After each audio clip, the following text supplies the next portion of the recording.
Assalamualaikum warahmatullahi wabarakatuh. Kesempatan video kali ini saya akan mempresentasikan tentang sistem komunikasi bergerak.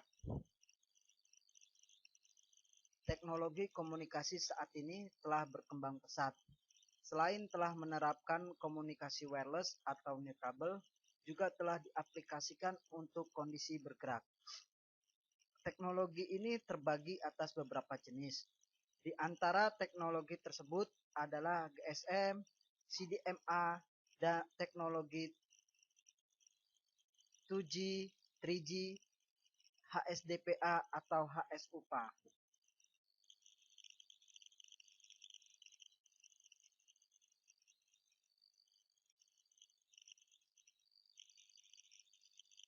Ini bagian daripada perkembangan sistem teknologi bergerak, telekomunikasi bergerak. GSM terdiri dari beberapa kesatuan fungsional yang memiliki fungsi tertentu. Struktur Public Land Mobile Network (PLMN) terbagi menjadi 3 subsistem, yaitu Radio Subsystem (RSS), Network Switching Subsystem (NSS), Operation and Maintenance Substation (OMS). Ini bagian daripada jaringan GSM. Sebuah jaringan GSM terdiri dari beberapa komponen. Ada mobile station, subscriber identity modul atau SIM, base transceiver station BTS, base station controller BSC, dan mobile service switching center atau MSC. Mobile station merupakan peralatan bergerak yang digunakan untuk mengakses layanan telekomunikasi PLMN GSM. MS terdiri dari smart card yang disebut SIM card dan mobile equipment atau ME. Sedangkan SIM, tiap pelanggan bergerak memiliki SIM card pribadi yang diselipkan ke telepon. SIM card merupakan tiket untuk mengakses jaringan PLMN. SIM card harus ada dalam mobile station untuk mengakses jaringan PLMN, baik digunakan untuk menerima atau melakukan panggilan. BTS. Tiap sel memiliki satu BTS yang menjamin komunikasi radio antar mobile station dalam sel dan mobile station dengan jaringan tetap atau PSTN. Fungsi utama dari BTS adalah menjaga dan memonitor koneksi ke mobile station dalam satu sel. BSC merupakan penghubung antara sejumlah BTS dan NSS. BSC juga mengubah 13 kbps voice channel yang digunakan radio link ke standar 64 kbps channel yang digunakan oleh PSTN. Tugas BSC diantaranya meliputi manajemen radio resource dan frekuensi, distribusi speak data dan signaling data dari NSS ke BTS-BTS. MSC memiliki seluruh fungsi penting dalam switching komunikasi pada seluruh mobile station dalam MSC area. Fungsi utama MSC adalah untuk mengkoordinasikan pembentukan call atau call setup antara mobile station MS-GSM dengan MS-GSM atau user PSTN. CDMA atau Code Division Multiple Access. Teknologi berbasis spektrum yang mengizinkan banyak user menempati kanal radio yang sama. Diterapkan pada sistem IS-95, J, STD 008, dan sebagainya. Dalam sistem CDMA, tiap user menggunakan kode unik yang berbeda satu sama lain. Dan cross korelasi antar kode sangat kecil Setiap data yang akan dipancarkan terlebih dahulu akan ditebar atau spreading, sehingga memungkinkan adanya multiple akses. Ini bagian daripada jaringan CDMA. Sistem komunikasi CDMA ini mempunyai spesifikasi sebagai berikut. Bandwidth 1.25 MHz. Chip rate 1.2288 MCPS. Freq uplink 869 sampai 894 MHz atau 1930 sampai 1990 MHz. Freq downlink 824 sampai 849 MHz atau 1850 sampai 1910 MHz. Frame length 20 ms. Bitrate 9.6 kbps 14.4 kbps. Speak kode CCLP 8 kbps ACELP 13 kbps. Power control uplink open loop plus fast close loop. Power control downlink slow quality loop. Pairing kode walls plus long M sequence. Kelebihan CDMA, privasi tiap user karena tiap user diberikan kode PN yang berbeda dan hanya RX yang mengetahui kode tersebutlah yang bisa mendekode data yang sudah ditebar itu. Anti jamming, terutama narrowband, dapat diatasi dengan membuat sinyal informasi menduduki bandwidth yang besar dibandingkan bandwidth aslinya. Hal ini dimaksudkan untuk membuat sinyal tersebut mempunyai karakteristik seperti noise. CDMA juga bersifat low probability intercept atau LPI karena sinyal DS SS menempati spektrum setiap saat. Maka ia mempunyai daya transmit yang sangat rendah per hertz. Hal ini membuat sinyal DS SS sulit dideteksi. Pada CDMA juga diterapkan efisiensi spektrum, yaitu CDMA bekerja atas dasar direct sequence dan kanalnya dapat digunakan oleh setiap sel dalam sistem dan hanya dibedakan oleh kode pseudo random number atau PN yang digunakannya. Konsep sistem komunikasi bergerak fading adalah fenomena fluktuasi daya sinyal terima akibat adanya proses propagasi dari gelombang radio. Multipath fading adalah fenomena di mana lingkungan kanal radio mobile atau indoor atau outdoor seringkali tidak terdapat lintasan gelombang langsung antara TX dan RX. Sedemikian daya terima adalah superposisi dari banyak komponen gelombang pantul, di mana masing-masing memiliki amplitudo dan fasa saling independen. Ini gambar bagian daripada sistem komunikasi bergerak. Metode akses VDMA, Frequency Division Multi Access, melakukan pembagian spektrum gelombang dalam beberapa kanal frekuensi. Setiap panggilan hubungan akan memperoleh kanal tersendiri. Metode VDMA paling tidak efisien dan umumnya digunakan pada jaringan analog seperti AMPS. Di sebelah ini ada bagian daripada VDMA. TDMA, Time Division Multi Access, merupakan metode pengembangan dari VDMA, yakni setiap kanal frekuensi masih dibagi dalam slot waktu sekitar 10 ms.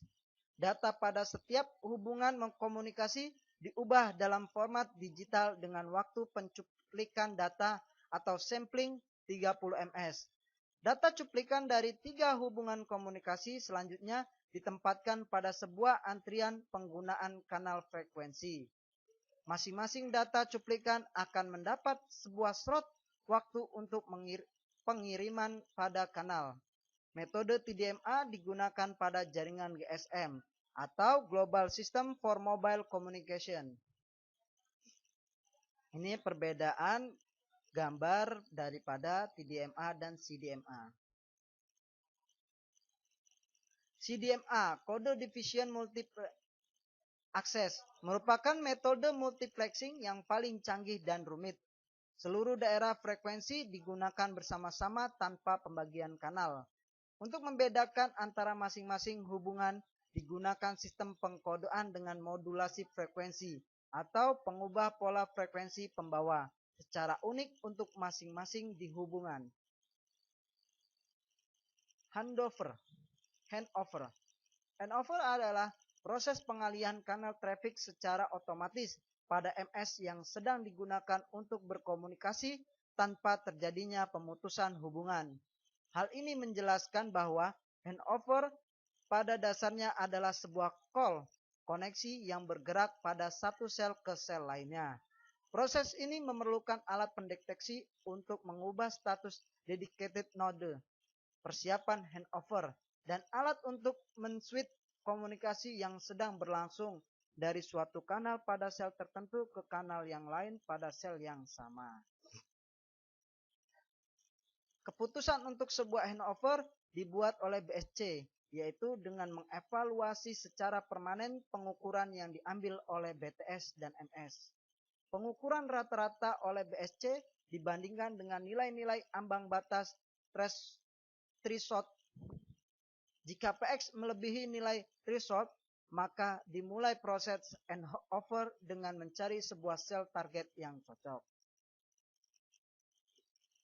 Ini gambar bagian daripada handover. Prinsip kerja HO. MS bergerak menjauhi suatu sel, maka daya yang diterima oleh MS akan berkurang. Jika MS bergerak semakin menjauhi base station atau sel, maka daya pancar akan semakin berkurang. Menjauhnya MS pada sel akan menjadikan MS mendekati sel lainnya. Sel lainnya dikatakan sebagai sel kandidat, yaitu sel yang akan menerima pelimpahan MS dari sel sebelumnya. MSC melalui sel kandidat akan memonitor pergerakan MS dan menangkap daya pancar MS. Di antara sel kandidat yang menerima daya pancar MS terbesar, maka pelimpahan MS akan berada pada sel tersebut. Sel kandidat yang menerima pelimpahan MS akan melakukan monitoring. Proses monitoring dilakukan oleh MSC dan menginstruksikan pada sel kandidat tersebut. Pada saat handoff, supervisi dipersingkat. MSC melakukan prioritas pendudukan kanal pada MS yang akan mengalami handoff. Sel kandidat dibuat urutan prioritas. Tipe handover. Intrasel handover, pemindahan informasi yang dikirim dari satu kanal ke kanal yang lain pada sel yang sama, dilakukan karena terjadi gangguan interferensi atau operasi pemeliharaan. Intra-BSC handover, yaitu handover yang dikontrol oleh BSC. BTS yang lama dan baru sama-sama di bawah kendali sebuah BSC. Handover ditangani seluruhnya oleh BSC.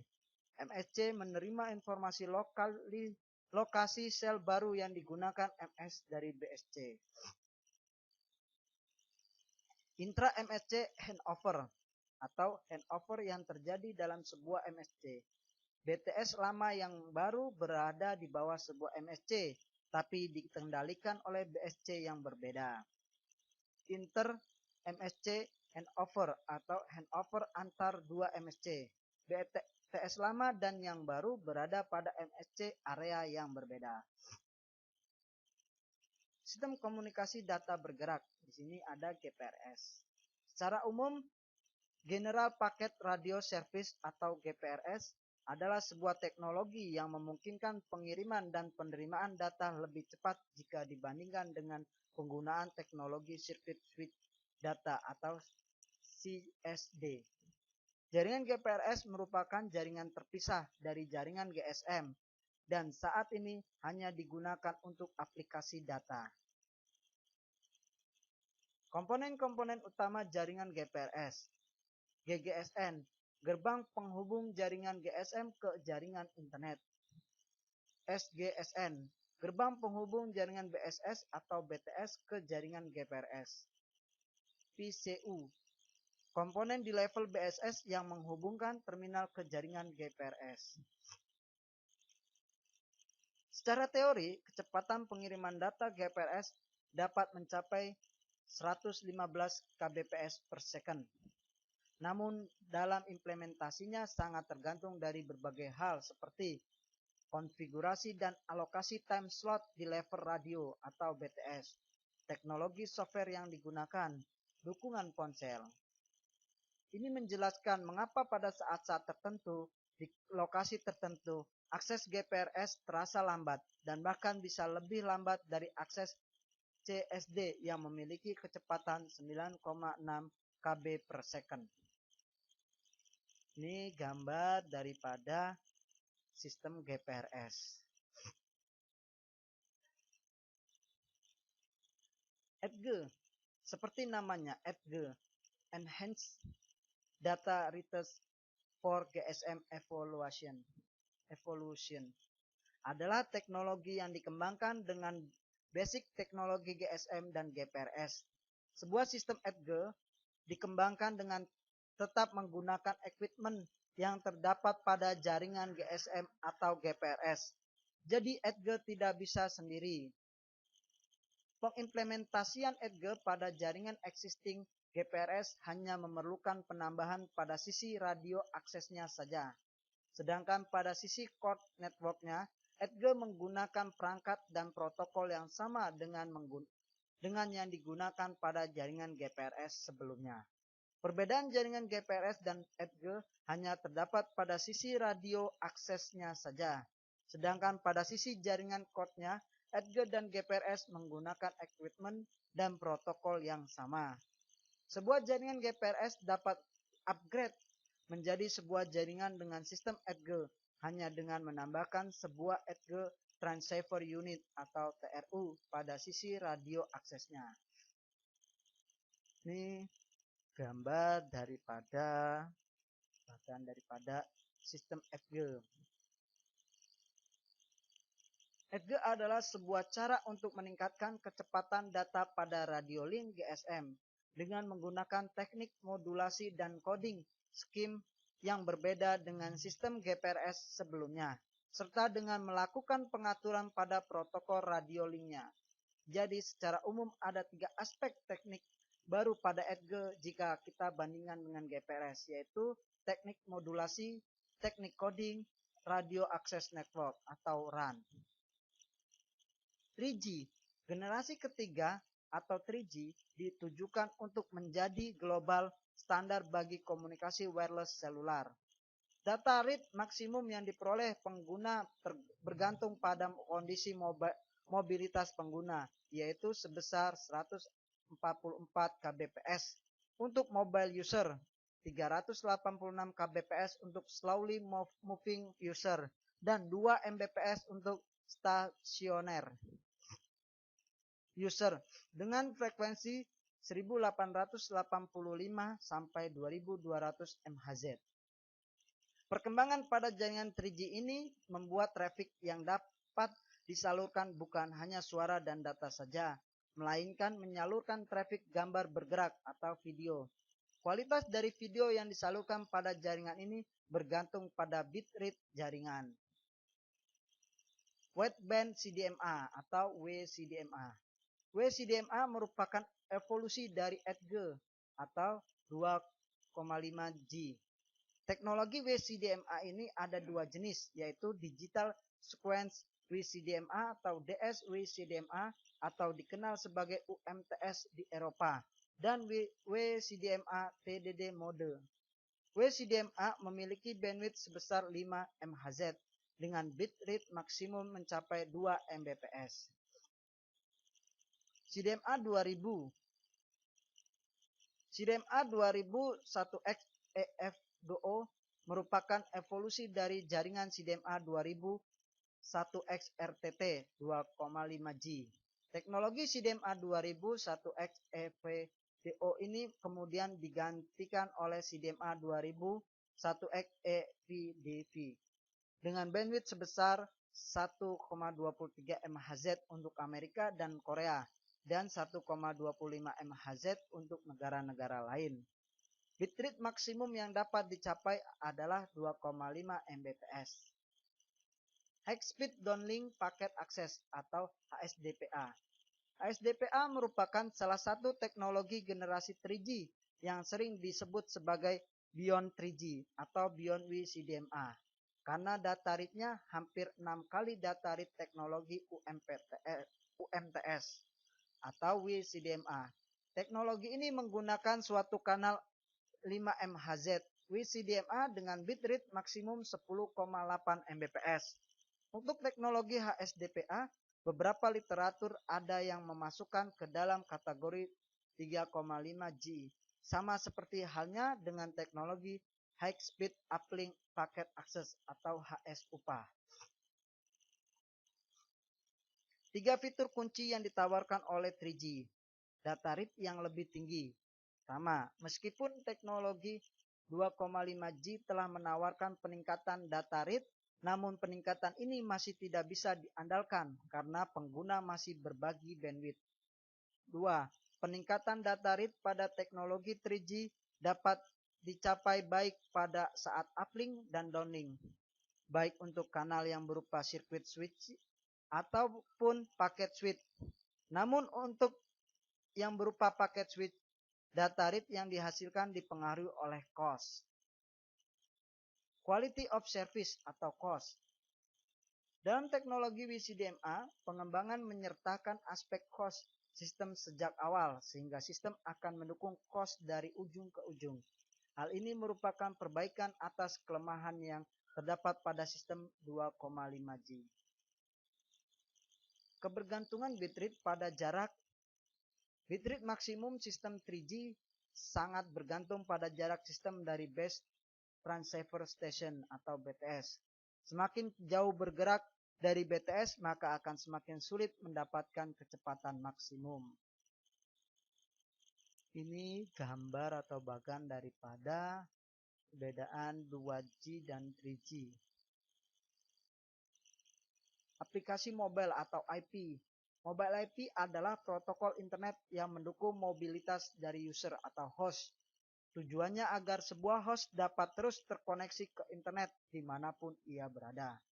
Dengan mobile IP, sebuah node mempunyai 2 alamat IP. Satu alamat permanen yang mengidentifikasi node tersebut dan yang lain merepresentasikan lokasi node dalam topologi jaringan. Ini gambar daripada tadi internet, home subnet atau home network. Node adalah peralatan atau device yang mengimplementasikan IP, mobile node atau MN, sebuah node yang dapat berganti point of attachment tapi masih dapat dihubungi melalui home address-nya. Home address atau HOA, sebuah prefix yang mengacu pada home link dari mobile node. Care of address, COA, sebuah alamat yang menunjukkan di mana letak dari mobile node berada. Prefix subnet dari IP ini akan sama dengan jaringan asing di mana mobile node berada.